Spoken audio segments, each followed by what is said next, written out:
Kita akan menuju ke Semarang, Tribuners. Di sana ada banyak tempat wisata yang bisa Anda kunjungi saat libur tiba. Dan satu di antaranya ada wisata populer Eling Bening, Tribuners.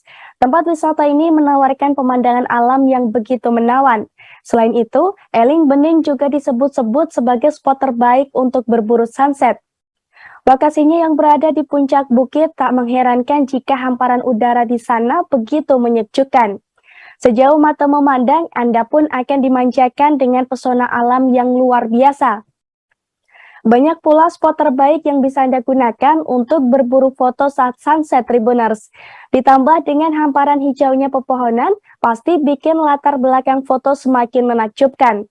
Selain terkenal akan spot fotonya, Eling Bening juga dikenal sebagai wisata yang ramah keluarga. Sebab Eling Bening menghadirkan wisata kolam renang yang terbuka untuk umum. Kolam renang ini bahkan bisa digunakan untuk anak-anak maupun orang dewasa, Tribuners. Menariknya, kolam renang di Eling Bening ini dibuat menghadap ke pemandangan alam langsung. Jika lelah, Anda juga bisa mampir ke restorannya untuk istirahat sembari menikmati menu yang ditawarkan. Untuk menikmati beragam keseruan di Eling Bening ini, Anda harus membeli tiketnya terlebih dahulu. Saat weekday, tiket masuk Eling Bening dibanderol dengan harga Rp25.000 per orang. Sementara saat weekend sebesar Rp30.000 per orang. Tiket masuk ini bisa traveler beli secara langsung di loket Eling Bening.